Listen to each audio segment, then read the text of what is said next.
civil society organization form tawrak pa se ai leader oige haina form tawrak pa ai adu oige haina form tawrak pa she kari gi damak ta moi gi wakhal da form tawrak pra civil society shi kari gi damak ta leibra haiba taradi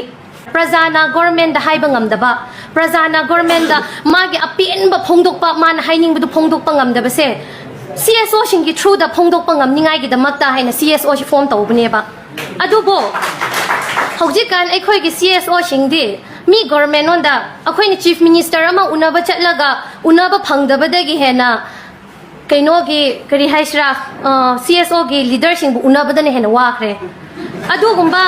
leader do aduna madu leader oire akhoi praja singna magi through da government da akhoi shi akhoi gi apamba aningba apamba shi noina phongdok ka dobne ba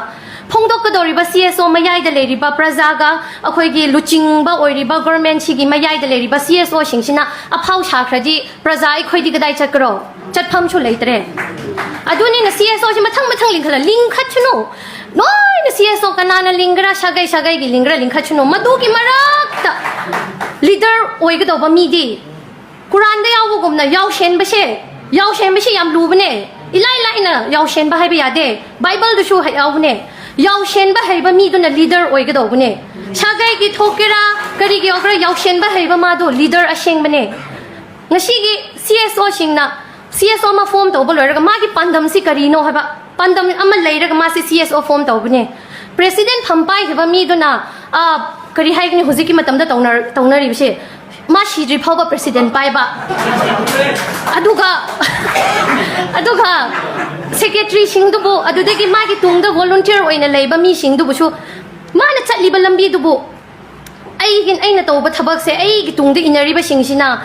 yeng shunu khot chunu ai gi aphaba si haina mana phare sigi ai gi inari ba ai gi angang sigi ma president pai ba yarani ko ma she akhoi loop sigi secretary pai ba yarani ko habi wakhalon di leitraga ma khak the president pai ba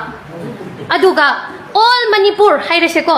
all Manipur se maitai sing chawbe ade ko all Manipur se maitai khaktang ina tabne all Manipur se naga yawe aduda gi leiriba maitai pangal tribes noin muk yawbane all Manipur ki maming all Manipur hairani luching badi kanana luching bra si noi khangam ngani all Manipur president all Manipur ki history the president ji ai khoi naga yaw bro yawde Pangan yaw bro MSF da yaw khiye aina khangbada ai chin di thiroi MSF da yaw khiye all Manipur hen hairadi akhoi gi leiriba indigenous mi sing da shu tanja du pibio akhoi gi shu tanja pibio akhoi gi apam ba du no shu khangbio pangan sing gi apam ba shu khangbio kari gi civil organization ne he akhoi na una ba change hairadi choki ama da phamjal laga hujik ki matam da amarom da akhoi gi CM Biren na kari hesra go to hills adudagi akhoi gi adu hairaga marak marak ta unaba phangedana adubu CSO khradi leyeba unaba phausu phangdaba aduna amuka vote lepak toine ba ko mana vote lepak toine ba adu mana MLA oiraga ngasai gi mana phatte hairam ba politician singdi mana hendoi ba adune adude akhoi kari nungai grane leader sho akhoi na khanga dobni president su matam pum ba dum pubiraga leignu puriba myam all Manipur hairati chati atok pu shu hapo Leiriba ngasi di ani shuba foundation day sidane mathang gi foundation day numit ta shu akhoi bu dais ta phaman ro sodum lakani adu akhoi punmi na se aduda noi gi mapung phabadu akhoi ni shu uraga aingon da shu para ama tamaga ai na loina ba mi singdu da aina lesson du piba ngamba oiba pangal ai shu oige adune na aina aroiba da haining badi yamna di haining ba ko aduga sid hek ka ba adune mi oiba aroiba oina aina haining ba shi CSO hai ba shi di Ishwar ga mioi bagi marak ta leba prophet singumna CSO hai basidi government luching iba khoi government politician luching ba chaw singa prajam yam khoi gi marak ta leba prophet sing do CSO noi shi yam na thagat ninge adubo